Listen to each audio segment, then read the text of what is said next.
সিরাজউদ্দৌলার পতনের সেই ভয়ঙ্কর ষড়যন্ত্রের সাক্ষী এই বাগানবাড়ি। আজও কি এখানে নবাবদের দীর্ঘশ্বাস শোনা যায়?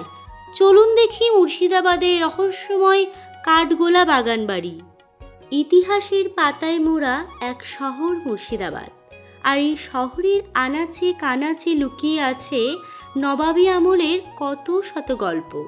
আজ আমি আপনাদের নিয়ে এসেছি এমন এক জায়গায়, এখানে এক সময় ফুটতো বিরল প্রজাতির কালো গোলাপ, আর যার পরতে পরতে জড়িয়ে আছে আভিজাত্য আর ষড়যন্ত্রের ইতিহাস। অনেকেই হয়তো ভাববেন এর নাম কাঠগোলা কেন। আসলে এই বাগানে একসময় প্রচুর পরিমাণে কাঠগোলাপ বা উড রোজ চাষ হতো, সেখান থেকেই নাম হয়েছে কাঠগোলা। 1873 সালে জৈন ব্যবসায়ী লক্ষ্মীপদ সিং দুগার এবং ধনপত সিং দুগার এই বিশাল প্রাসাদ ও বাগান বাড়িটি নির্মাণ করেছিলেন।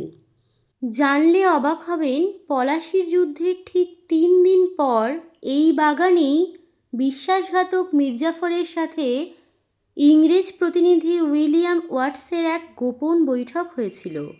বাংলার শেষ স্বাধীন নবাব সিরাজউদ্দৌলার পতনের পর পুরস্কারের অর্থ নিয়ে আলোচনা হয়েছিল এই চত্বরেই।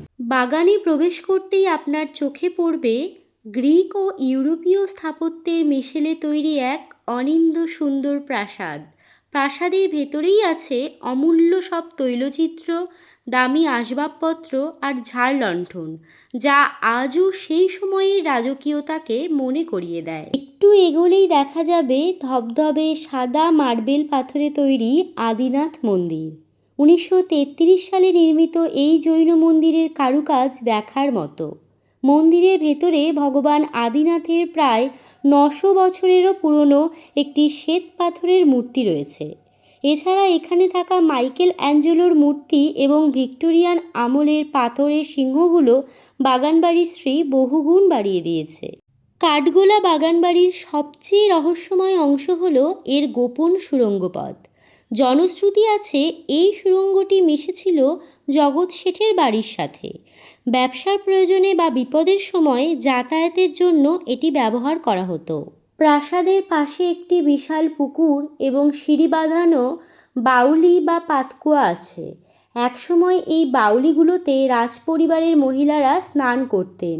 এছাড়াও এখানে একটি ছোট চিড়িয়াখানা ছিল, যার পশু পাখিরা এখন কলকাতার আলিপুর চিড়িয়াখানায় স্থান পেয়েছে। সময় বদলেছে, নবাবী আমল শেষ হয়েছে, কিন্তু কাঠগোলা বাগানবাড়ির দেওয়ালগুলো আজও সেই ঐশ্বর্য আর দীর্ঘশ্বাসের সাক্ষী হয়ে দাঁড়িয়ে আছে। আপনি যদি ইতিহাসের প্রেমিক হন, তবে মুর্শিদাবাদ সফরে এই জায়গাটি কোনোভাবেই মিস করবেন না।